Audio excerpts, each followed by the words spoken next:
ਜੀ ਕਾ ਖਾਲਸਾ ਵਾਹਿਗੁਰੂ ਜੀ ਕੀ ਫਤਿਹ। ਸਤਵੰਤ ਕੌਰ ਨਾਵਲ ਦੇ ਅਗਲੇ ਭਾਗ ਦੇ ਵਿੱਚ ਪੜ੍ਹਦੇ ਹਾਂ। ਚੁੱਪਚਾਪ ਰਾਤ ਛਾ ਗਈ, ਲੋਕੀ ਨੀਂਦ ਦੀ ਗੋਦ ਵਿੱਚ ਹਨ।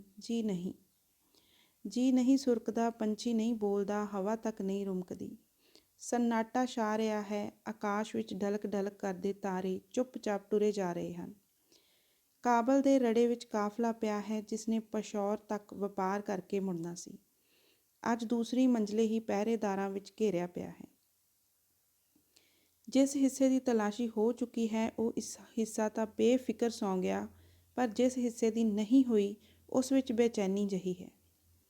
ਜ਼ਾਲਮ ਨੀਂਦ ਨੇ ਤਦ ਵੀ ਅੱਖਾਂ ਮੇਲ ਕੇ ਸੁਆਲ ਦਿੱਤਾ ਹੈ। ਨੀਂਦ ਦੀ ਐਡੀ ਜ਼ੋਰਾਵਾਰੀ ਦੇ ਹੁੰਦਿਆਂ ਜਸਵੰਤ ਸਿੰਘ ਹੁਰੀ ਬੇਚੈਨ ਹਨ, ਸੁੱਤੇ ਨਹੀਂ। ਬੈਠੇ ਹਨ ਔਰ ਨੈਣ ਆਕਾਸ਼ ਵੱਲ ਤੇ ਸੁਰਤ ਆਕਾਸ਼ਾਂ ਦੇ ਸਾਈਂ ਵੱਲ ਲੱਗੀ ਹੋਈ ਹੈ। ਪਰਦੇ ਖੁੱਲ੍ਹ ਜਾਣ ਦਾ ਭੈ ਹੈ। ਸਵੇਰੇ ਤਲਾਸ਼ੀ ਹੋਣੀ ਹੈ ਤੇ ਜਾਮਾ ਤਲਾਸ਼ੀ ਹੋਣੀ ਹੈ। ਉਸ ਵੇਲੇ ਪਤਾ ਲੱਗ ਜਾਣਾ ਹੈ ਕਿ ਮੈਂ ਜਨਾਨੀ ਹਾਂ ਔਰ ਮਰਦਾਵੇਂ ਭੇਸ ਵਿੱਚ ਹਾਂ। ਉਸ ਵੇਲੇ ਪਤਾ ਲੱਗ ਜਾਣਾ ਕਿ ਮੈਂ ਅਮੀਰ ਦੇ ਮਹਿਲੋਂ ਨੱਠੀ ਹੋਈ ਹਾਂ। ਬਸ ਫਿਰ ਬੰਦੀ ਤੇ ਬੰਦੀ ਨਾਲ ਤਸੀਹੇ ਤੇ ਮੌਤ। ਸਤਵੰਤ ਇਸ ਆਪਣੇ ਮਰਦਾਵੇਂ ਜਾਮੇ ਵਿੱਚ ਸਲਾਮਤੀ ਸਮਝਦੀ ਸੀ, ਪਰ ਇਸ ਵੇਲੇ ਔਂਕੜ ਦੇ ਮੂੰਹ ਆ ਗਈ ਹੈ। ਪਹਿਲਾਂ ਤਾਂ ਕੁਛ ਘਾਬਰ ਗਈ ਸੀ, ਪਰ ਹੁਣ ਜੀ ਸਗੋਂ ਕੁਝ ਇਕੱਠਾ ਹੁੰਦਾ ਜਾਂਦਾ ਹੈ ਤੇ ਸੁਰਤ ਜੁੜਦੀ ਜਾਂਦੀ ਹੈ। ਸੋਚਾਂ ਰੋੜਨ ਲੱਗਦੀਆਂ ਹਨ। ਤਦ ਮਾਨੋ ਆਵਾਜ਼ ਆਉਂਦੀ ਹੈ, ਅੰਗੀਕਾਰੋ ਕਰੇ ਤੇਰਾ ਕਾਰਜ ਸਭ ਸਵਾਰਨਾ। ਹਾਂ, ਇਹ ਮਨ ਮੇਰਿਆ ਤੂੰ ਸਦਾ ਰੋ ਹਰ ਨਾਲੇ। ਇਹਨਾਂ ਸੋਚਾਂ ਦੀਆਂ ਫੇਟਾਂ ਤੇ ਸਿਦਕ ਦੇ ਹੰਭਲਿਆਂ ਤੇ ਸੁਰਤ ਲਹਾ ਚੜਾਵਾਂ ਵਿੱਚ ਅੱਧੀ ਰਾਤ ਲੰਘ ਗਈ ਅਤੇ ਅਜੇ ਤੱਕ ਕੋਈ ਡੋਲ ਨਹੀਂ ਸੁੱਜੀ। ਸਿਦਕ ਵਾਲੀ ਭਰੋਸੇ ਵਿੱਚ ਜੁੜ ਅੰਦਰੋਂ ਉੱਠਦੀ ਹੈ ਕਿ ਗੁਰੂ ਕੋਈ ਰਸਤਾ ਕੱਢੇਗਾ। ਹੌਸਲਿਆਂ ਵਾਲੀ ਅੰਦਰੋਂ ਹਿੰਮਤਾਂ ਦੇ ਤਾਣ ਲਾ ਉੱਠਦੀ ਹੈ, ਪਰ ਚਾਰ ਚੁਫੇਰੇ ਨਜ਼ਰ ਮਾਰ ਕੇ ਫਿਰ ਬੈਠ ਜਾਂਦੀ ਹੈ।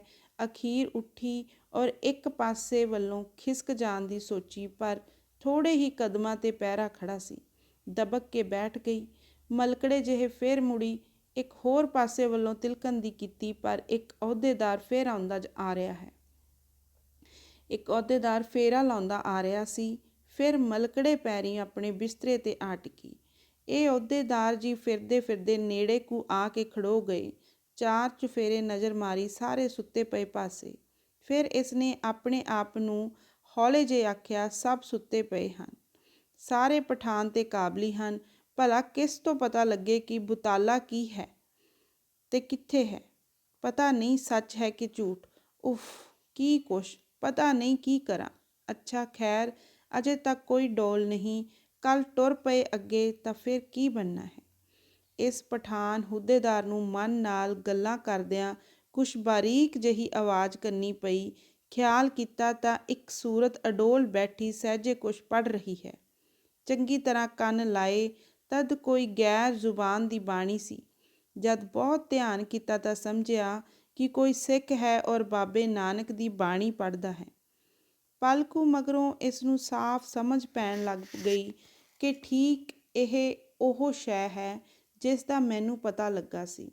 ਕੁਝ ਹੈਰਾਨੀ, ਆਪਣੀ ਚਾਹ, ਕੁਛ ਥੋ ਕੱਢਣ ਦਾ ਸ਼ੌਂਕ ਕਾਲਾ ਹੋ ਗਿਆ। ਵੇਲਾ ਅਕਾਨ ਦਾ ਸੀ। ਉਹ ਆਪ ਪਹਿਰੇਦਾਰਾਂ ਦੇ ਪਹਿਰ ਦੀ ਰਾਤ ਵੇਲੇ ਫਿਰਵੀਂ ਪੜਤਾਲ ਕਰ ਰਿਹਾ ਸੀ। ਅੱਗੇ ਵੱਧ ਕੇ ਜੁਆਨ ਨੂੰ ਆ ਹਿਲਾਇਓ ਤੇ ਕਹਿਣ ਲੱਗਾ, ਤੂੰ ਕੌਣ ਹੈ ਭਾਈ? ਜਸਵੰਤ ਨੇ ਬੋਲਿਆ, ਮੁਸਾਫਰ ਹਾਂ। ਅਹੁਦੇਦਾਰ ਕਹਿੰਦਾ, ਕਿੱਥੇ ਜਾਂਦਾ ਹੈ? ਜਸਵੰਤ ਬੋਲਿਆ, ਹਿੰਦੁਸਤਾਨ। ਅਹੁਦੇਦਾਰ ਨੇ ਕਿਹਾ, ਕਦੇ ਅੱਗੇ ਵੀ ਗਿਆ ਹੈ ਜਾਂ ਪਹਿਲੀ ਵਾਰ? ਜਸਵੰਤ ਬੋਲਦਾ ਹੈ, ਮੈਂ ਸਰਹੰਦ ਤੱਕ ਜਾਣੂ ਹਾਂ। ਅਹੁਦੇਦਾਰ ਕਹਿੰਦਾ, ਬੁਤਾਲਾ ਵੀ ਡਿੱਠਾ ਹੈ? ਜਸਵੰਤ, ਬੁਤਾਲਾ ਤਾਂ ਨਹੀਂ, ਵਟਾਲਾ ਹੈ। ਅਹੁਦੇਦਾਰ ਨੇ ਕਿਹਾ, ਹਾਂ ਵਟਾਲਾ। ਉਹ ਕੀ ਥਾਂ ਹੈ? ਜਸਵੰਤ ਬੋਲਿਆ, ਮੁਸਲਮਾਨਾਂ ਦੇ ਮਦਰੱਸੇ ਤੇ ਪੁਸਤਕਾਲੇ ਉੱਥੇ ਹਨ। ਅਹੁਦੇਦਾਰ ਬੋਲਿਆ, ਹਾਂ ਠੀਕ, ਤੈਨੂੰ ਪੰਜਾਬ ਦੀ ਖ਼ਬਰ ਹੈ। ਜਸਵੰਤ ਬੋਲਿਆ, ਕੁਛ ਥੋੜ੍ਹੀ ਬਹੁਤੀ ਹੀ ਹੈ। ਅਹੁਦੇਦਾਰ ਨੇ ਕਿਹਾ, ਕੀ ਸਬੱਬ? ਜਸਵੰਤ ਨੇ ਬੋਲਿਆ, ਪਿੱਛਾ ਪੰਜਾਬ ਦਾ ਜੁ ਹੋਇਆ। ਫਿਰ ਅਹੁਦੇਦਾਰ ਨੇ ਕਿਹਾ, ਨਾਦਰ ਸ਼ਾਹ ਕੈਦ ਕਰਕੇ ਲਿਆਇਆ ਸੀ? ਜਸਵੰਤ ਨੇ ਕਿਹਾ, ਜੀ ਨਹੀਂ, ਪਰ ਉਂਝ ਅਸੀਂ ਉੱਧਰ ਦੇ ਹੀ ਹਾਂ। ਹੁੱਦੇਦਾਰ ਫਿਰ ਬੋਲਿਆ, ਪੰਜਾਬ ਵਿੱਚ ਤੂੰ ਕਿਸੇ ਦਾ ਜਾਣੂ ਹੈ? ਜਸਵੰਤ ਨੇ ਕਿਹਾ, ਕਿਸੇ ਕਿਸੇ ਦਾ। ਹੁੱਦੇਦਾਰ ਬੋਲਿਆ, ਆਸਕਰ ਨਾਮ ਸੁਣਿਆ ਹੈ। ਜਸਵੰਤ ਨੇ ਕਿਹਾ, ਬੜੀ ਡੂੰਘੀ ਸੋਚ ਕੇ ਤੇ ਵਟਾਲੇ ਦਾ ਧਿਆਨ ਆ ਕੇ, ਜੀ ਹਾਂ, ਵਟਾਲੇ ਤੋਂ ਇਹ ਮਾਈ ਆਸ ਕੌਰ ਆਪਣੇ 2-3 ਵਰ੍ਹੇ ਦੇ ਬੱਚੇ ਸਣੇ ਨਾਦਰ ਸ਼ਾਹ ਦੇ ਹਿੰਦੂ ਗੁਲਾਮਾਂ ਵਿੱਚ ਕਿਸੇ ਧੋਖੇ ਨਾਲ ਫਸ ਗਈ ਸੀ ਤੇ ਜਕੜ ਬੰਦ ਕੀਤੀ ਇੱਧਰ ਆਂਦੀ ਗਈ ਸੀ। ਹੁੱਦੇਦਾਰ ਬੋਲਿਆ, ਫਿਰ ਉਸ ਦਾ ਕੀ ਹੋਇਆ ਸੀ? ਜਸਵੰਤ ਨੇ ਕਿਹਾ, ਅਟਕ ਪਾਸ ਸਿੱਖ ਆ ਕੇ ਹਿੰਦੂ ਕੈਦੀ ਛੁਡਾ ਕੇ ਲੈ ਗਏ ਸਨ, ਪਰ ਇਸ ਮਾਈ ਨਹੀਂ ਲੱਭੀ ਸੀ। ਪਤਾ ਨਹੀਂ ਲੱਗਾ ਕਿ ਉਸ ਦਾ ਕੀ ਹਾਲ ਹੋਇਆ। ਇਉਂ ਵੀ ਸੁਣਿਆ ਹੈ ਕਿ ਆਸ ਕੌਰ ਨਾਲ ਇੱਕ ਪਹਾੜਨ ਖਿਡਾਵੀਂ ਨੌਕਰ ਸੀ, ਨੁਕਰੋ ਉਸ ਦਾ ਨਾਮ ਸੀ, ਉਹ ਵੀ ਨਾਲ ਕੈਦ ਪਈ ਸੀ, ਪਰ ਤਿੰਨਾਂ ਸਰੀਰਾਂ ਦਾ ਫਿਰ ਕੁਝ ਪਤਾ ਨਹੀਂ ਲੱਗਾ। ਹੁੱਦੇਦਾਰ ਨੇ ਕਿਹਾ, ਤੇਵਰ ਬਦਲ ਕੇ ਤੇ ਬੁੱਲ ਟੁੱਕ ਕੇ, ਇਹ ਨੌਜਵਾਨ ਤੈਨੂੰ ਇਤਨੇ ਹਾਲ ਕਿਸ ਤਰ੍ਹਾਂ ਮਾਲੂਮ ਹਨ? ਜਸਵੰਤ ਨੇ ਕਿਹਾ, ਸੁਣੇ ਸੁਣਾਏ। ਹੁੱਦੇਦਾਰ ਬੋਲਿਆ, ਤੂੰ ਇਸ ਵੇਲੇ ਤੱਕ ਜਾਗ ਕਿਉਂ ਰਿਹਾ ਹੈ? ਜਸਵੰਤ ਨੇ ਕਿਹਾ, ਆਪਣੇ ਅੱਲਾ ਨੂੰ ਯਾਦ ਕਰ ਰਿਹਾ ਹਾਂ। ਹੁੱਦੇਦਾਰ ਕਹਿੰਦਾ, ਕਿਉਂ? ਜਸਵੰਤ ਬੋਲਿਆ, ਗੁਰੂ ਨਾਨਕ ਦਾ ਹੁਕਮ ਹੈ ਕਿ ਦਿਲ ਨਾਲ ਅੱਲਾ ਨੂੰ ਯਾਦ ਕਰੋ ਤੇ ਹੱਥਾਂ ਨਾਲ ਕੰਮ ਕਰੋ। ਜੋ ਮਾਲਕ ਨੂੰ ਯਾਦ ਨਹੀਂ ਕਰਦਾ ਉਹ ਹਰਾਮ ਖਾਂਦਾ ਹੈ। ਹੁੱਦੇਦਾਰ ਨੇ ਕਿਹਾ, ਤੂੰ ਬੜਾ ਨੇਕ ਬੰਦਾ ਮਾਲੂਮ ਹੁੰਦਾ ਹੈ। ਦਿਲ ਨਾਲ ਮੱਥਾ ਡਾਢਾ ਹੀ ਪਿਆਰਾ ਹੈ। ਬੋਲੀ ਬਹੁਤ ਹੀ ਮਿੱਠੀ ਤੇ ਅਕਲ ਬਹੁਤ ਹੀ ਸੁਥਰੀ ਹੈ। ਭਲਾ ਦੱਸ ਖਾਂ, ਆਸ ਕੌਰ ਦਾ ਪਤੀ ਹੈ ਔਰ ਉਸ ਦਾ ਕੁਛ ਨਾਮ ਹੈ? ਜਸਵੰਤ ਬੋਲਿਆ, ਹੈ। ਉਸ ਦਾ ਨਾਮ ਸਤਰਜੀਤ ਸਿੰਘ ਹੈ। ਇੱਕ ਉਸ ਦੀ ਕਾਕੀ ਹੈ, ਉਹ ਬੜੀ ਸੁੰਦਰ, ਪਰਮੇਸ਼ਰ ਦੀ ਪਿਆਰੀ ਤੇ ਨੇਕ ਹੈ, ਨਿਰੀ ਆਪਣੀ ਮਾਂ ਦੀ ਨੁਹਾਰ ਦੀ ਸੁਣੀਂਦੀ ਹੈ। ਹੁੱਦੇਦਾਰ ਬੋਲਿਆ, ਦੇਖੀ ਨਹੀਂ? ਜਸਵੰਤ, ਸੁਣੀ ਹੈ। ਹੁੱਦੇਦਾਰ ਨੇ ਕਿਹਾ, ਕੀ ਤੂੰ ਹਿੰਦੁਸਤਾਨ ਵਿੱਚ ਹੋਵੇਂ ਤਾਂ ਉਸ ਕਾਕੀ ਦਾ ਪਤਾ ਕਰ ਲਵੇਂ? ਜਸਵੰਤ ਬੋਲਿਆ, ਠੀਕ ਨਹੀਂ ਕਹਿ ਸਕਦਾ। ਜੇ ਕਿਸੇ ਨੇਕ ਕੰਮ ਲਈ ਲੋੜ ਪਵੇ ਤਾਂ ਯਤਨ ਕਰ ਸਕਾਂ। ਹੁੱਦੇਦਾਰ ਬੋਲਿਆ, ਹੂੰ ਦਾਨਾ ਹੈ। ਜਸਵੰਤ ਨੇ ਕਿਹਾ, ਹਾਂਜੀ, ਸੁਣਿਆ ਹੈ ਕਿ ਆਪਣੇ ਵੀਰ ਤੇ ਮਾਂ ਨੂੰ ਯਾਦ ਕਰ ਕਰਕੇ ਜਦ ਗੀਤ ਗਾਉਂਦੀ ਹੈ ਤਾਂ ਪੱਥਰ ਪੰਗਰ ਜਾਂਦੇ ਹਨ। ਹੁੱਦੇਦਾਰ ਬੋਲਿਆ, ਉਰੇ ਆ ਜਾ। ਜਸਵੰਤ, ਹੁਕਮ ਕਰੋ। ਹੁੱਦੇਦਾਰ ਬੋਲਿਆ, ਤੇਰੇ ਪਾਸ ਕੋਈ ਹਥਿਆਰ ਹੈ? ਜਸਵੰਤ, ਕਟਾਰ ਹੈ। ਹੁੱਦੇਦਾਰ ਬੋਲਿਆ, ਮੈਨੂੰ ਦੇ ਦੇ। ਜਸਵੰਤ, ਮੈਂ ਆਪਣੀ ਰੱਖਿਆ ਲਈ ਪਾਸ ਕੀ ਰੱਖਾਂ? ਹੁੱਦੇਦਾਰ ਨੇ ਕਿਹਾ, ਮੇਰਾ ਹੁਕਮ ਮੋੜਨਾ ਕਿਤਨਾ ਬੁਰਾ ਹੈ। ਜਸਵੰਤ ਬੋਲਿਆ, ਠੀਕ ਹੈ, ਪਰ ਮੈਨੂੰ ਕਾਰਨ ਤਾਂ ਦੱਸੋ। ਹੁੱਦੇਦਾਰ ਕਹਿੰਦਾ, ਕੋਈ ਕਸੂਰ ਨਹੀਂ, ਮੈਨੂੰ ਤੇਰੀ ਕੁਛ ਲੋੜ ਹੈ, ਜਦ ਮੇਰਾ ਕੰਮ ਹੋ ਜਾਏਗਾ ਛੱਡ ਦਿਆਂਗਾ। ਜਸਵੰਤ ਨੇ ਕਿਹਾ, ਫਿਰ ਕੈਦ ਦੀ ਕੀ ਲੋੜ ਹੈ? ਹੁਕਮ ਦਿਓ, ਕੰਮ ਨੇਕ ਹੈ ਤਾਂ ਮੈਂ ਕਰ ਦਿਆਂਗਾ। ਹੁੱਦੇਦਾਰ ਨੇ ਕਿਹਾ, ਮੈਂ ਕੁਛ ਨਹੀਂ ਕਹਿ ਸਕਦਾ। ਮੈਂ ਮੁੱਦਤ ਤੋਂ ਤੇਰੇ ਵਰਗੇ ਦੀ ਢੂੰਡ ਵਿੱਚ ਸਾਂ, ਖਬਰੇ ਤੈਥੋਂ ਕੰਮ ਚੱਲੇ। ਜਸਵੰਤ ਬੋਲਿਆ, ਫਿਰ ਮੈਨੂੰ ਬੇਗੁਨਾਹ ਨੂੰ ਆਪਣੀ ਲੋੜ ਬਦਲੇ ਕੈਦ ਕਿਉਂ ਕਰਨਾ? ਹੁੱਦੇਦਾਰ, ਮੇਰੀ ਮਰਜ਼ੀ। ਜਸਵੰਤ, ਇਨਸਾਫ, ਇਨਸਾਫ, ਇਨਸਾਫ। ਹੁੱਦੇਦਾਰ ਬੋਲਿਆ, ਇਨਸਾਫ ਹੁੰਦਾ ਤਾਂ ਤੇਰੀ ਲੋੜ ਕਿਉਂ ਪੈਂਦੀ? ਹੁਣ ਬੋਲਣ ਦਾ ਵੇਲਾ ਨਹੀਂ, ਚੁੱਪਚਾਪ ਟੁਰ ਪਓ, ਨਹੀਂ ਤਾਂ ਖੈਰ ਨਹੀਂ ਹੈ। ਜਸਵੰਤ ਬੋਲਿਆ, ਇੱਕ ਗੱਲ ਸੁਣ ਲਵੋ ਤੇ ਵਿਚਾਰ ਲਓ। ਮਾਲੂਮ ਹੁੰਦਾ ਹੈ ਕਿ ਤੁਸੀਂ ਕਿਸੇ ਦੀ ਭਾਲ ਵਿੱਚ ਹੋ, ਔਰ ਜਿਸ ਮਾਮਲੇ ਦੀ ਭਾਲ ਹੈ ਉਹ ਕੋਈ ਮਾਮਲਾ ਗੁੱਝਾ ਭੇਤ ਹੈ ਜਿਸ ਦੇ ਪ੍ਰਗਟ ਹੋਣ ਦਾ ਤੁਹਾਨੂੰ ਡਰ ਹੈ, ਔਰ ਉਸ ਮਾਮਲੇ ਦੇ ਸਬੰਧ ਵਿੱਚ ਬਹੁਤ ਸਾਰੇ ਨਾਮ ਤੁਹਾਡੇ ਪੁੱਛਣ ਤੋਂ ਮੈਨੂੰ ਮਾਲੂਮ ਹੋ ਗਏ ਹਨ। ਜੇਕਰ ਤੁਸਾਂ ਮੇਰੇ ਨਾਲ ਜ਼ਬਰ ਕੀਤਾ, ਕੈਦ ਪਾਇਆ, ਤਦ ਮੈਂ ਕੈਦ ਖੈਰ ਝੱਲ ਲਈ ਸਹੀ, ਪਰ ਜਦ ਕਿਸੇ ਅੱਗੇ ਉਹ ਸਾਰੇ ਨਾਮ ਕਹਿ ਕੇ ਮੈਂ ਕੁਛ ਆਪ ਦਾ ਭੇਤ ਦੱਸ ਦਿੱਤਾ, ਤਦ ਉਹ ਗੱਲ ਪ੍ਰਗਟ ਹੋ ਕੇ ਇਸ ਤਰ੍ਹਾਂ ਫੁੱਟੇਗੀ ਕਿ ਤੁਹਾਡਾ ਸਾਰਾ ਮਾਮਲਾ ਚੌੜ ਹੋ ਜਾਏਗਾ। ਭਾਵੇਂ ਮੈਂ ਮਾਰਿਆ ਜਾਵਾਂ, ਪਰ ਤੁਹਾਡਾ ਕੰਮ ਤੇ ਤੁਸੀਂ ਚੌੜ ਹੋ ਜਾਸੋ। ਇਸ ਤਰ੍ਹਾਂ ਕਰਨ ਨਾਲ ਤੁਹਾਨੂੰ ਕੁਝ ਨਾ ਲੱਭਾ, ਤੇ ਜੇ ਤੁਸੀਂ ਮੈਨੂੰ ਕੈਦ ਨਾ ਪਾਓ, ਪਿਆਰ ਕਰੋ, ਮੈਂ ਦੁਖੀ ਹਾਂ। ਇਸ ਵੇਲੇ ਮੇਰਾ ਦਰਦ ਕਰੋ, ਆਪਣਾ ਸ਼ੁਕਰ ਗੁਜ਼ਾਰ ਬਣਾਓ। ਤਦ ਉਹ ਅਹਿਸਾਨ ਦੇ ਭਾਰ ਨਾਲ ਲੱਦਿਆਂ ਮੈਂ ਖੁਸ਼ੀ ਨਾਲ ਆਪ ਦੀ ਸੇਵਾ ਵੀ ਕਰਾਂ ਤੇ ਆਪ ਦਾ ਭੇਦ ਵੀ ਰੱਖਾਂ। ਮੈਨੂੰ ਤੁਹਾਡੀ ਗੱਲਬਾਤ ਤੋਂ ਬਹੁਤ ਸੰਸਾ ਪੈ ਗਿਆ ਹੈ। ਤੁਹਾਡੀ ਆਵਾਜ਼ ਨਰਮ ਹੈ, ਵਿੱਚ ਕੁਝ ਸੋਚ ਤੇ ਵਿਚਾਰ ਦਾ ਮਾਦਾ ਹੈ। ਤਬਕਦੇ ਹੋ, ਕੋਈ ਭੈ ਵੀ ਹੈ। ਐਸੇ ਹਾਲ ਵਿੱਚ ਹੋਰ ਦੁੱਖ ਕਾਸ ਨੂੰ ਦਿੰਦੇ ਹੋ। ਹੁੱਦੇਦਾਰ ਡੂੰਘੀਆਂ ਸੋਚਾਂ ਵਿੱਚ ਲੈ ਗਿਆ। ਮਨ ਨੇ ਸੋਚਿਆ ਕਿ ਮੇਰੇ ਭੇਤ ਦੇ ਨਾਮ ਇਸ ਨੂੰ ਪਤਾ ਲੱਗ ਗਏ ਹਨ, ਅਰ ਜੇ ਇਹ ਇਹਨਾਂ ਨੂੰ ਪ੍ਰਗਟ ਕਰੇ ਤਦ ਸੱਚਮੁੱਚ ਮੇਰਾ ਸਾਰਾ ਮਨਸੂਬਾ ਮਿੱਟੀ ਵਿੱਚ ਮਿਲ ਜਾਏਗਾ। ਮੈਂ ਆਪਣੇ ਸ਼ੌਂਕ ਤੇ ਬੇਚੈਨੀ ਦੀ ਕਾਹਲ ਵਿੱਚ ਮੂਰਖਤਾ ਕਰ ਬੈਠਾ ਸਾਂ। ਇਸ ਨੂੰ ਕੈਦ ਪਾਉਣਾ, ਮਾਰ ਦੇਣਾ ਮੇਰੇ ਵੱਸ ਵਿੱਚ ਹੈ, ਪਰ ਇਸ ਦੀ ਜੀਭ ਮੇਰੇ ਕੈਦ ਨਹੀਂ ਪੈ ਸਕਦੀ। ਜੀਭ ਦਾ ਥਿਰਕ ਪੈਣਾ ਮੈਨੂੰ ਤਬਾਹ ਕਰੇਗਾ, ਪਰ ਇਸ ਦਾ ਜਿਉਂਦੇ ਰਹਿਣਾ ਮੈਨੂੰ ਮੇਰੇ ਕੰਮ ਵਿੱਚ ਮਦਦ ਦੇਵੇਗਾ। ਮੈਨੂੰ ਕੋਈ ਪਤਾ ਨਹੀਂ ਹੈ, ਇਸ ਨੂੰ ਸਾਰੀ ਸੂਝ ਹੈ। ਕਿਉਂ ਨਾ ਇਸ ਨੂੰ ਮਿੱਤਰ ਬਣਾਈਏ ਤੇ ਕੰਮ ਸਵਾਰੀਏ। ਇਸ ਤਰ੍ਹਾਂ ਦੇ ਡੂੰਘੇ ਵਹਿਣਾਂ ਵਿੱਚ ਡੁੱਬ ਡੁੱਬ ਕੇ ਹੱਸਿਆ ਤੇ ਕਹਿਣ ਲੱਗਾ, ਨੌਜਵਾਨ, ਤੂੰ ਬਹੁਤ ਸ਼ਾਤਰ ਹੈ। ਦੱਸ ਤੈਨੂੰ ਕੀ ਖੇਚਲ ਹੈ। ਜਿਸ ਵਿੱਚ ਮੈਂ ਮਦਦ ਕਰਾਂ ਤਾਂ ਤੂੰ ਮੇਰਾ ਅਹਿਸਾਨ ਮੰਨੇ। ਜਸਵੰਤ ਨੇ ਕਿਹਾ, ਮੈਂ ਦੱਸਣ ਨੂੰ ਹਾਜ਼ਰ ਹਾਂ, ਪਰ ਪਹਿਲੇ ਮੇਰੇ ਨਾਲ ਇਕਰਾਰ ਕਰੋ ਕਿ ਮੇਰੇ ਨਾਲ ਮਿੱਤਰਤਾ ਕਰੋਗੇ। ਹੁੱਦੇਦਾਰ ਬੋਲਿਆ, ਅਗਰ ਤੂੰ ਮੇਰੇ ਕੰਮ ਵਿੱਚ ਮਦਦ ਕਰੇਗਾ ਤਾਂ। ਜਸਵੰਤ ਕਿਹਾ, ਜੇ ਆਪ ਦਾ ਕੰਮ ਪਾਪ ਨਹੀਂ ਤਾਂ। ਹੁੱਦੇਦਾਰ ਬੋਲਿਆ, ਮੇਰਾ ਕੰਮ ਪਾਪ ਦਾ ਨਹੀਂ, ਸਗੋਂ ਨੇਕੀ ਦਾ ਹੈ। ਜਸਵੰਤ ਨੇ ਪੁੱਛਿਆ, ਕੁਝ ਦੱਸ ਸਕਦੇ ਹੋ? ਹੁੱਦੇਦਾਰ ਬੋਲਿਆ, ਇਸ ਵੇਲੇ ਠੀਕ ਨਹੀਂ, ਪਰ ਜੇ ਮੇਰੀ ਮਦਦ ਕੀਤੀ ਤਾਂ ਜ਼ਰੂਰ। ਜਸਵੰਤ ਬੋਲਿਆ, ਮੇਰਾ ਭਰਮ ਹੈ ਕਿ ਤੁਸੀਂ ਜਿਸ ਭੈ ਕਰਕੇ ਮੇਰਾ ਇਤਬਾਰ ਨਹੀਂ ਕਰਦੇ, ਉਹੀ ਭੈ ਗਲਤ ਹੈ, ਸਗੋਂ ਆਪ ਦੇ ਪਿਆਰ ਦਾ ਕਾਰਨ ਉੱਥੇ ਹੈ। ਹੁੱਦੇਦਾਰ ਬੋਲਿਆ, ਸ਼ਾਇਦ। ਜਸਵੰਤ, ਫੇਰ ਕੌਲ ਦਿਓ। ਹੁੱਦੇਦਾਰ, ਤੂੰ ਨੁਕਰੋਂ ਦਾ ਜਾਣੂ ਹੈ? ਜਸਵੰਤ, ਨਹੀਂ। ਹੁੱਦੇਦਾਰ ਬੋਲਿਆ, ਕਾਬਲ ਵਿੱਚ ਉਸ ਨੂੰ ਕਦੇ ਡਿੱਠਾ ਹੈ? ਜਸਵੰਤ ਬੋਲਿਆ, ਸਿਆਣ ਨਹੀਂ, ਭਾਵੇਂ ਡਿੱਠਾ ਹੀ ਹੋਵੇ। ਹੁੱਦੇਦਾਰ ਬੋਲਿਆ, ਅੱਛਾ, ਮੈਂ ਫੇਰ ਆਉਂਦਾ ਹਾਂ। ਇਹ ਕਹਿ ਕੇ ਆਪ ਟੁਰ ਗਿਆ, ਪਤਾ ਨਹੀਂ ਕਿਉਂ, ਪਰ ਇਸ ਵੇਲੇ ਜਸਵੰਤ ਨੂੰ ਉਸ ਦੀਆਂ ਗੱਲਾਂ ਤੇ ਅੱਥਰੂ ਮਾਲੂਮ ਹੁੰਦੇ ਸਨ, ਪਰ ਜਸਵੰਤ ਦੇ ਭਾਣੇ ਉਹ ਆਪਣੇ ਨਾ ਰੁਕਦੇ ਅੱਥਰੂ ਹੀ ਛੁਪਾਉਣ ਵਾਸਤੇ ਚਲਾ ਗਿਆ ਸੀ। ਥੋੜ੍ਹੀ ਹੀ ਦੇਰ ਬਾਅਦ ਉਹ ਫੇਰ ਆ ਗਿਆ। ਚੰਦਰਮਾ ਚੜ੍ਹ ਪਿਆ ਸੀ। ਚਾਂਦਨੀ ਦੀ ਡਲਕ ਦੱਸਦੀ ਸੀ ਕਿ ਮੂੰਹ ਨੂੰ ਧੋ ਕੇ ਆਇਆ ਹੈ। ਮੈਂ ਹੈ ਹਾਕਮ, ਪਰ ਕਿਸੇ ਡਾਢੀ ਖਿੱਚ ਔਰ ਭਾਰ ਹੇਠ ਦੱਬਿਆ ਤੇ ਬੇਚੈਨ ਹੈ।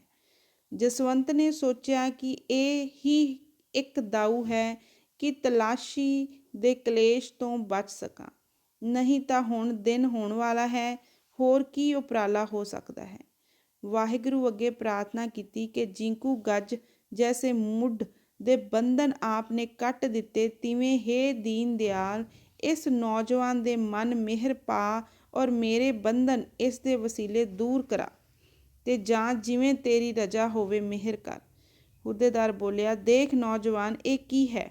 ਜਸਵੰਤ ਨੇ ਕਿਹਾ, ਇਹ ਗੋਲ ਚੀਜ਼ ਕੜਾ ਹੈ ਤੇ ਇਹ ਨਿੱਕੀ ਜਿਹੀ ਕਿਰਪਾਨ ਹੈ। ਹੁੱਦੇਦਾਰ ਬੋਲਿਆ, ਕੀ ਸਿੱਖ ਬੱਚੇ ਇਸ ਨਾਲ ਖੇਡਦੇ ਹਨ? ਜਸਵੰਤ ਨੇ ਕਿਹਾ, ਨਹੀਂ, ਇਹ ਬੱਚੇ ਤੇ ਵੱਡੇ ਸਾਰੇ ਹੀ ਪਾਸ ਰੱਖਦੇ ਹਨ, ਪਰ ਇਹ ਜੋ ਆਪ ਨੇ ਦੱਸੇ ਹਨ ਇਹ ਬੱਚੇ ਦੇ ਹੀ ਹਨ, ਔਰ ਕਿਸੇ ਲਾਡਲੀ ਮਾਂ ਦੇ ਬਣਵਾਏ ਹੋਏ ਹਨ, ਕਿਉਂਕਿ ਇਹਨਾਂ ਦੀ ਸਿਕਲ ਬਹੁਤ ਹੀ ਵਧੀਆ ਹੈ। ਹੁੱਦੇਦਾਰ ਬੋਲਿਆ, ਇੱਕ ਗੁਟਕਾ ਦਿਖਾ ਕੇ, ਇਹ ਕੀ ਹੈ? ਜਸਵੰਤ ਨੇ ਕਿਹਾ, ਸਿੱਖਾਂ ਦੀ ਸਵੇਰ ਦੀ ਨਮਾਜ਼ ਹੈ। ਹੁੱਦੇਦਾਰ ਬੋਲਿਆ, ਜਪ ਨਿਸ਼ਾਨ ਹੈ? ਜਸਵੰਤ, ਜੀ ਹਾਂ, ਜਪ ਨਿਸ਼ਾਨ ਹੈ, ਬਹੁਤ ਸੁੰਦਰ ਲਿਖਿਆ ਹੈ। ਜਸਵੰਤ ਨੇ ਫੁਰਤੀ ਨਾਲ ਪੱਤਰੇ ਉਥਲਦਿਆਂ ਛੇਕੜ ਦਾ ਪੱਤਰਾ ਤੱਕਿਆ। ਚੰਦ ਨੇ ਚਾਨਣੀ ਡੂੰਘੀ ਨਜ਼ਰ ਜਮਾਈ। ਸ਼ਤਰਜੀਤ ਸਿੰਘ ਲਿਖਤ ਸਤਵੰਤੀ ਆਸ ਕੌਰ ਲਈ ਇਹ ਹਰਫ ਪੜ੍ਹ ਲਏ। ਫਿਰ ਕਹਿਣ ਲੱਗਾ, ਇਹ ਆਪ ਦੇ ਜੋ ਮੁਸਲਮਾਨ ਹੋ ਕਿਸ ਕੰਮ ਹਨ? ਹੁੱਦੇਦਾਰ ਬੋਲਿਆ, ਛੇਤੀ ਨਾਲ ਲੈ ਕੇ ਕੰਮ ਹਨ, ਫਿਰ ਕੀ ਮਰਜ਼ੀ ਹੈ। ਜਸਵੰਤ, ਕੌਲ ਕਰੋ। ਹੁੱਦੇਦਾਰ ਬੋਲਿਆ, ਕਿਤੇ ਤੇਰੇ ਪਾਸ ਹੀਰਾ ਤਾਂ ਨਹੀਂ ਹੈ ਔਰ ਉਸ ਦੇ ਛਿਪਾਅ ਵਾਸਤੇ ਮਦਦ ਚਾਹੁੰਦਾ ਹੈ? ਜਸਵੰਤ, ਨਹੀਂ। ਹੁੱਦੇਦਾਰ ਬੋਲਿਆ, ਫਿਰ ਮੈਂ ਕਾਲ ਕਰਦਾ ਹਾਂ ਔਰ ਅੱਲਾ ਨੂੰ ਜਾਮਨ ਦਿੰਦਾ ਹਾਂ ਕਿ ਮੈਂ ਤੇਰੇ ਨਾਲ ਸੱਚੇ ਮਿੱਤਰ ਦੀ ਤਰ੍ਹਾਂ ਅੰਗ ਪਲਾਂਗਾ, ਤੂੰ ਵੀ ਕਾਲ ਦੇ। ਜਸਵੰਤ ਬੋਲਿਆ, ਮੈਂ ਕਾਲ ਕਰਦਾ ਹਾਂ ਔਰ ਬਹਿਸੀਅਤ ਸਿੱਖ ਦੇ ਕਾਲ ਕਰਦਾ ਹਾਂ ਕਿ ਮੈਂ ਆਪ ਨਾਲ ਅੰਗ ਪਲਾਂਗਾ ਔਰ ਆਪ ਦੇ ਭੇਤ ਸੰਭਾਲਾਂਗਾ। ਹੁੱਦੇਦਾਰ ਨੇ ਕਿਹਾ, ਮੈਂ ਪੱਕੀ ਤਰ੍ਹਾਂ ਸੁਣ ਲਿਆ ਹੈ ਕਿ ਸਿੱਖ ਸਦਾ ਸੱਚਾ ਹੈ। ਇਸ ਦੀ ਜ਼ੁਬਾਨ ਝੂਠ ਨਾਲ ਆਸ਼ਨਾ ਨਹੀਂ ਹੈ, ਪਰ ਫਿਰ ਪੁੱਛਦਾ ਹਾਂ ਕਿ ਇਸ ਕੌਲ ਵਿੱਚ ਤੂੰ ਆਪਣਾ ਅੱਲਾ ਜਾਮਨ ਦਿੰਦਾ ਹੈ? ਜਸਵੰਤ ਬੋਲਿਆ, ਜਿਸ ਵੇਲੇ ਸਿੱਖ ਬਹਿਸੀਅਤ ਕੌਲ ਕਰਦਾ ਹੈ ਉਸ ਵਿੱਚ ਅੱਲਾ ਆਪੇ ਜਾਮਨ ਹੁੰਦਾ ਹੈ, ਕਿਉਂਕਿ ਸਿੱਖ ਹਰ ਵੇਲੇ ਅੱਲਾ ਦੀ ਹਜ਼ੂਰੀ ਵਿੱਚ ਵੱਸਦਾ ਹੈ। ਹੁੱਦੇਦਾਰ ਨੇ ਕਿਹਾ, ਅੱਛਾ ਤਾਂ ਤੇਰਾ ਅੱਲਾ ਜਾਮਨ ਹੈ, ਲੈ ਹੁਣ ਤੂੰ ਦੱਸ ਕਿ ਤੈਨੂੰ ਕੀ ਲੋੜ ਹੈ। ਜਸਵੰਤ ਬੋਲਿਆ, ਮੇਰੀ ਜਾਮਾ ਤਲਾਸ਼ੀ ਨਾ ਹੋਵੇ। ਹੁੱਦੇਦਾਰ ਨੇ ਕਿਹਾ, ਕਿਸ ਕਰਕੇ? ਜਸਵੰਤ, ਮੈਂ ਆਪਣੇ ਸਰੀਰ ਨੂੰ ਗੈਰਾਂ ਦੇ ਹੱਥ ਲੱਗਣ ਦੇਣੋਂ ਨਫ਼ਰਤ ਖਾਂਦਾ ਹਾਂ। ਹੁੱਦੇਦਾਰ, ਸ਼ਾਬਾਸ਼, ਠੀਕ, ਪਰ ਤਲਾਸ਼ੀ ਦਾ ਹਰਜ ਤਾਂ ਕੋਈ ਨਹੀਂ। ਜਸਵੰਤ ਬੋਲਿਆ, ਜ਼ਾਹਰਾ ਤਾਂ ਕੋਈ ਨਹੀਂ, ਪਰ ਪ੍ਰਣ ਜੋ ਐਸਾ ਹੀ ਹੈ। ਹੋਰ ਤੁਸੀਂ ਇਹ ਭਰਮ ਨਾ ਕਰੋ ਕਿ ਮੈਂ ਚੋਰ ਹਾਂ ਜਾਂ ਕੋਈ ਖੁਨਾਮੀਆ ਹਾਂ। ਮੈਂ ਆਪ ਇੱਕ ਇੱਕ ਕਰਕੇ ਆਪ ਨੂੰ ਆਪਣੇ ਕੱਪੜੇ ਦੱਸ ਦਿੰਦਾ ਹਾਂ। ਤਸੱਲੀ ਕਰ ਲਵੋ ਜਾਂ ਮੇਰੇ ਬਚਨ 'ਤੇ ਅਮੰਨਾ ਕਰੋ। ਜੋ ਮੈਂ ਸਿੱਖ ਹੋ ਕੇ ਆਖ ਰਿਹਾ ਹਾਂ, ਇਸ ਸਿੱਖ ਪਾਸ ਹੀਰਾ ਨਹੀਂ ਹੈ। ਹੁੱਦੇਦਾਰ ਬੋਲਿਆ, ਮੈਂ ਨਹੀਂ ਸਮਝਦਾ ਦੋਸ਼ ਕੀ ਹੈ। ਜਸਵੰਤ ਬੋਲਿਆ, ਤੁਸੀਂ ਸਿੱਖ ਨਹੀਂ ਮੁਸਲਮਾਨ ਹੋ। ਸਾਡੇ ਅਰ ਖਾਸ ਕਰ ਮੇਰੇ ਅਜੇ ਭੇਤੀ ਨਹੀਂ ਹੋ, ਜੇ ਇਸ ਕਰਕੇ ਸਮਝ ਨਹੀਂ ਸਕਦੇ। ਹੁੱਦੇਦਾਰ ਨੇ ਕਿਹਾ, ਨਹੀਂ, ਮੈਂ ਜਾਣਦਾ ਹਾਂ ਕਿ ਤੁਸੀਂ ਲੋਕ ਮੁਸਲਮਾਨ ਨਾਲ ਛੂਣੋਂ ਪਰਹੇਜ਼ ਕਰਦੇ ਹੋ, ਪਰ ਭਲਾ ਜੇ ਛੋਹਿਆ ਜਾਵੇ ਜਾਂ ਸਾਡਾ ਖਾ ਪੀ ਬੈਠੇ ਤਾਂ ਬਸ ਗਿਆ। ਜਸਵੰਤ ਬੋਲਿਆ, ਨਹੀਂ ਜੀ, ਅਸੀਂ ਆਪਣੇ ਵਿਛੜਿਆਂ ਨੂੰ ਮੇਲ ਲੈਂਦੇ ਹਾਂ ਅਤੇ ਭਟਕ ਗਿਆ ਨੂੰ ਫਿਰ ਵਾੜੇ ਵਾੜ ਲੈਂਦੇ ਹਾਂ। ਹੁੱਦੇਦਾਰ ਲੰਮਾ ਸਾਹ ਲੈ ਕੇ ਬੋਲਿਆ, ਅੱਛਾ, ਤੁਸੀਂ ਮੈਥੋਂ ਬਸ ਇਤਨੀ ਸੇਵਾ ਲੋਚਦੇ ਹੋ ਕਿ ਕੁਛ ਹੋਰ? ਜਸਵੰਤ ਨੇ ਕਿਹਾ, ਬਸ ਇੰਨੀ। ਹੁੱਦੇਦਾਰ ਬੋਲਿਆ, ਫਿਰ ਹੋਰ ਡੋਲ ਬਚਾਓ ਕਿ ਕੋਈ ਨਹੀਂ ਸਿਵਾ ਇਸ ਦੇ ਕਿ ਮੇਰੇ ਨਾਲ ਆਓ ਅਤੇ ਚੱਲ ਕੇ ਕੱਪੜੇ ਲਾ ਕੇ ਮੁਸਲਮਾਨਾਂ ਵਾਲੇ ਮੇਰੇ ਨੌਕਰ ਦੇ ਪਹਿਨ ਲਵੋ ਅਤੇ ਮੇਰੇ ਤੰਬੂ ਵਿੱਚ ਘੋੜੇ ਦੀ ਸੇਵਾ ਵਿੱਚ ਲੱਗ ਜਾਓ। ਆਪਣੇ ਘੋੜੇ ਵਾਲੇ ਨੂੰ ਮੈਂ ਆਪਣੇ ਨਾਲ ਫਿਰਨ ਲਈ ਲਾ ਲਵਾਂਗਾ। ਇਉਂ ਪਤਾ ਨਾ ਲੱਗੇਗਾ। ਹੋਰ ਕਾਫਲੇ ਵਿੱਚ ਰਹਿ ਕੇ ਬਚਾਓ ਕਠਨ ਹੈ। ਨਾਲੇ ਪਤਾ ਨਹੀਂ ਹੈ ਕਿ ਜੇ ਚੋਰ ਮਿਲ ਗਿਆ ਤਾਂ ਸਾਰੇ ਕਾਫਲੇ ਨਾਲ ਕੀ ਬਣੇ ਅਤੇ ਮੇਰੇ ਨੌਕਰਾਂ ਵਿੱਚ ਤਾਂ ਤੂੰ ਸਲਾਮਤ ਰਹੇਗਾ। ਇਹ ਕਹਿ ਕੇ ਉਸਨੇ ਇਸ਼ਾਰਾ ਕੀਤਾ ਅਤੇ ਪਰੇ ਜਾ ਖਲੋਤਾ। ਇੱਧਰ ਜਸਵੰਤ ਨੇ ਬੁੱਢੇ ਨੂੰ ਜਗਾ ਕੇ ਕਿਹਾ ਕਿ ਮੈਂ ਕਿਤੇ ਜਾਣਾ, ਪਰਸੋਂ ਤੁਹਾਨੂੰ ਮਿਲ ਪੈਸਾਂ। ਨਾ ਮੇਰੀ ਤਲਾਸ਼ੀ ਕਰਨੀ, ਨਾ ਫਿਕਰ ਕਰਨਾ। ਬਿਰਧ ਹੈ। ਜਸਵੰਤ ਨੇ ਕਿਹਾ, ਚੁੱਪ, ਬੋਲਣ ਦਾ ਵੇਲਾ ਨਹੀਂ ਹੈ। ਮੈਂ ਅੱਗੇ ਸਦਾ ਬਚਨ ਪੂਰੇ ਕੀਤੇ ਹਨ, ਹੁਣ ਵੀ ਕਰਸਾਂ। ਤੁਸੀਂ ਬੇਗਮ ਹੋ ਜਾਓ। ਇਹ ਕਹਿ ਕੇ ਜਸਵੰਤ ਸਿੰਘ ਉਸ ਹੁੱਦੇਦਾਰ ਦੇ ਨਾਲ ਨਿਰਭੈ ਚਲਾ ਗਿਆ। ਉਸਦੇ ਤੰਬੂ ਵਿੱਚ ਜਾ ਕੇ ਸਾਈਸ ਦੇ ਕੱਪੜੇ ਮੁਸਲਕੇ ਪਠਾਨ ਮੁੰਡੇ ਦੇ ਪਾ ਲਏ ਅਤੇ ਆਪਣੇ ਲਾ ਕੇ ਸਾਂਭ ਦਿੱਤੇ। ਹੁੱਦੇਦਾਰ ਨੂੰ ਯਕੀਨ ਤਾਂ ਪਹਿਲੇ ਹੀ ਆ ਗਿਆ ਸੀ, ਪਰ ਲੱਥੇ ਕੱਪੜਿਆਂ ਤੋਂ ਹੋਰ ਤਸੱਲੀ ਹੋ ਗਈ ਕਿ ਇਸ ਨੌਜਵਾਨ ਪਾਸ ਹੀਰਾ ਨਹੀਂ ਹੈ। ਘੋੜੇ ਦੇ ਪਾਸ ਜੋ ਸਾਈਸ ਸੁੱਤਾ ਪਿਆ ਸੀ, ਉਸ ਨੂੰ ਜਗਾ ਕੇ ਉਹ ਨਾਲ ਲੈ ਗਿਆ ਅਤੇ ਫਿਰ ਗਸ਼ਤ ਕਰਨ ਚੜ੍ਹ ਪਿਆ। ਦੂਸਰੀ ਚੌਂਕੀ 'ਤੇ ਜਾ ਕੇ ਉਸਨੇ ਆਪਣੇ ਬਾਲਗੀਰ ਨੂੰ ਇੱਕ ਕੰਮ 'ਤੇ ਲਗਾ ਦਿੱਤਾ ਅਤੇ ਆਪ ਡੇਰੇ ਆ ਗਿਆ। ਜਸਵੰਤ ਦੇ ਜੀਵਨ ਦੇ ਖੇੜ ਬਖੇੜ ਦੇਖੋ। ਕਿਸੇ ਵੇਲੇ ਦੈਵੀ ਮਾਪਿਆਂ ਦੀ ਲਾਡਲੀ ਧੀ ਸਤਸੰਗੀਆਂ ਦੇ ਪਰਿਵਾਰ ਵਿੱਚ ਪਿਛਲੇ ਜਨਮ ਦੀ ਮਾਨੋ ਯੋਗੀ ਲੜਕੀ ਆਨੰਦ ਹੁਲਾਰੇ ਪੈ ਰਹੀ ਹੈ। ਕਿਸੇ ਵੇਲੇ ਕੈਦ ਬਹਿ ਕੇ ਕਾਬਲ ਦੀ ਮੰਡੀ ਵਿੱਚ ਵਿਕ ਰਹੀ ਹੈ। ਕਿਸੇ ਵੇਲੇ ਗੁਰਮੁਖ ਹੋ ਕੇ ਰਸਤੇ ਪਾ ਰਹੀ ਹੈ ਅਤੇ ਕਿਸੇ ਵੇਲੇ ਕੈਦਾਂ ਕੱਟ ਰਹੀ ਹੈ। ਕਿਸੇ ਵੇਲੇ ਸਤਸੰਗ ਲਾ ਰਹੀ ਹੈ। ਅੱਜ ਗਰੀਬ ਦੁਖੀਆ ਸਾਈਸ ਬਣ ਕੇ ਘੋੜੇ ਦੇ ਪਾਸ ਘਾਸ ਦੇ ਬਿਸਤਰੇ 'ਤੇ ਲੇਟ ਰਹੀ ਹੈ। ਅਫਸਰ ਨੂੰ ਜੋ ਆਗਾ ਖਾਂ ਕਹਿਲਾਉਂਦਾ ਹੈ ਅਤੇ ਜੋ 200 ਸਵਾਰ ਦਾ ਵੱਡਾ ਹੈ ਔਰ ਇਸ ਕਾਫਲੇ ਨੂੰ ਪਿਸ਼ਾਵਰ ਅਪੜਾਉਣ ਚੱਲਿਆ ਹੈ, ਇੱਕ ਅਚਰਜ ਰੰਗ ਦੀ ਖਿੱਚ ਨੇ ਖਿੱਚ ਰੱਖਿਆ ਹੈ ਨੌਕਰੀ, ਪਰੰਤੂ ਉੱਪਰ ਕਿਹਾ ਮਾਜਰਾ ਦੱਸਦਾ ਹੈ ਕਿ ਕੁਛ ਪਾਗਲ ਹੈ ਜਾਂ ਘੱਟ ਤੋਂ ਘੱਟ ਮੂਰਖ ਹੈ, ਪਰ ਨਹੀਂ। ਦਿਲਾਂ ਦੇ ਸਾੜ ਬੁਰੇ, ਦਿਲ ਜਦੋਂ ਠੋਕਰ ਖਾ ਜਾਵੇ ਤਦੋਂ ਇਹੀ ਹਾਲ ਹੁੰਦਾ ਹੈ। ਰਾਤ ਹੁਣ ਥੋੜ੍ਹੀ ਜਿਹੀ ਸੀ। ਆਗਾ ਖਾਂ ਥੱਕ ਗਿਆ ਸੀ, ਆ ਕੇ ਲੇਟ ਗਿਆ। ਬੇਚੈਨੀ ਬਹੁਤ ਵੱਧ ਗਈ ਸੀ। ਭਾਵੇਂ ਉਸ ਨੂੰ ਆਪਣੇ ਕੰਮ ਵਿੱਚ ਇੱਕ ਮਦਦਗਾਰ ਮਿਲ ਗਿਆ ਸੀ, ਪਰ ਅਜੇ ਮੁਸ਼ਕਲਾਂ ਦਾ ਸਾਹਮਣਾ ਸੀ। ਆਪਣੀ ਸਾਰੀ ਵਿਉਂਤ ਨੂੰ ਸੋਚਦਾ ਸੀ ਅਤੇ ਰੋ ਰੋ ਪੈਂਦਾ ਸੀ। ਕਦੀ ਕਿਸੇ ਵੇਲੇ ਠੰਡੇ ਸਾਹ ਲੈ ਉੱਠਦਾ ਸੀ, ਕਦੇ ਡਾਢੇ ਕ੍ਰੋਧ ਵਿੱਚ ਆਪ ਮੁਹਾਰੇ ਦੰਦ ਕਰੀਚ ਉੱਠਦਾ ਸੀ। ਇਸੇ ਰੰਗ ਵਿੱਚ ਹੀ ਨੀਂਦ ਆ ਗਈ। ਸੂਰਜ ਚੜ੍ਹੇ ਤੱਕ ਇਸ ਦੇ ਥੱਕੇ ਸਰੀਰ ਨੇ ਆਰਾਮ ਕੀਤਾ। ਦਿਨ ਚੜ੍ਹਦੇ ਹੀ ਤਲਾਸ਼ੀ ਸ਼ੁਰੂ ਹੋ ਗਈ। ਆਗਾ ਖਾਂ ਨੂੰ ਕੂਚ ਦੀ ਕਾਹਲ ਸੀ। ਉਸਨੇ ਬਾਕੀ ਹਿੱਸੇ ਦੀ ਤਲਾਸ਼ੀ ਛੇਤੀ ਕਰਵਾਈ। ਦੁਪਹਿਰ ਤੋਂ ਬਾਅਦ ਵਿਹਲ ਹੋ ਗਈ। ਅਮੀਰ ਪਾਸ ਖਬਰ ਗਈ ਕਿ ਕਾਫਲੇ ਵਿੱਚ ਚੀਜ਼ ਨਹੀਂ ਹੈ। ਹੁਕਮ ਹੋਵੇ ਤਾਂ ਕਾਫਲਾ ਟੁਰੇ। ਸਾਂਝ ਵੇਲੇ ਟੁਰਨ ਦਾ ਹੁਕਮ ਆ ਗਿਆ। ਐਡੀ ਛੇਤੀ ਅਜੇ ਭਾਵੇਂ ਹੁਕਮ ਨਾ ਆਉਂਦਾ, ਪਰ ਚੋਰ ਕਿਸੇ ਤਰ੍ਹਾਂ ਨਾਲ ਤੇ ਹੋਰ ਥਾਂ ਤੋਂ ਅੱਜ ਹੀ ਫੜਿਆ ਗਿਆ ਸੀ ਔਰ ਉਹ ਹੀਰਾ ਮਿਲ ਗਿਆ ਸੀ। ਰਾਤ ਨੂੰ ਡੇਰਾ ਉੱਥੇ ਹੀ ਰਿਹਾ। ਆਗਾ ਖਾਂ ਨੂੰ ਬੇਚੈਨੀ ਖਾ ਰਹੀ ਸੀ। ਉਸ ਦੀ ਵਿਉਂਤ ਦਾ ਅੱਧਾ ਹਿੱਸਾ ਅੱਜ ਹੀ ਫੈਸਲਾ ਹੋਣਾ ਚਾਹੀਦਾ ਸੀ, ਪਰ ਜਦ ਤੱਕ ਕਿ ਕੋਈ ਸੱਜਣ ਭੇਤੀ ਮਦਦਗਾਰ ਨਾ ਬਣੇ, ਕੰਮ ਸਿਰੇ ਨਹੀਂ ਚੜ੍ਹ ਸਕਦਾ ਸੀ। ਜਸਵੰਤ ਸਿੰਘ ਉਸ ਨੇ ਮਦਦਗਾਰ ਤਾਂ ਲੱਭ ਲਿਆ ਸੀ ਤੇ ਭੇਤੀ ਵੀ ਬਣਾ ਲਿਆ ਸੀ, ਪਰ ਡਰਦਾ ਸੀ ਕਿ ਹੋਰ ਇਤਬਾਰ ਕਰਾਂ ਕਿ ਨਾ, ਕਿ ਜਿੰਨਾ ਕਰ ਚੁੱਕਾ ਹਾਂ ਓਨਾ ਹੀ ਬਹੁਤ ਹੈ। ਇਹ ਸੋਚ ਸੀ ਜੋ ਉਸ ਨੂੰ ਖਾ ਰਹੀ ਸੀ।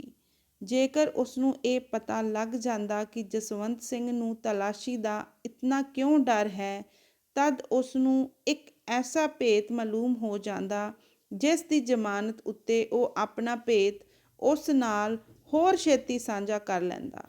ਭਾਵੇਂ ਉਸ ਦੀ ਨੇਕੀ ਤੇ ਸੱਚਾਈ ਉਸ ਦੇ ਮਨ ਨੂੰ ਖਿੱਚ ਰਹੀ ਸੀ, ਪਰ ਅਜੇ ਕਲੇਜੇ ਵਿੱਚ ਡਰ ਉੱਠ ਹੀ ਖੜੋਂਦਾ ਸੀ। ਧੰਨਵਾਦ। ਇਸ ਤੋਂ ਅਗਲੇ ਭਾਗ ਦੇ ਵਿੱਚ ਤਦ ਤੱਕ ਲਈ ਧੰਨਵਾਦ। ਭੁੱਲਾਂ ਚੁੱਕਾਂ ਦੀ ਖਿਮਾ ਕਰਿਓ।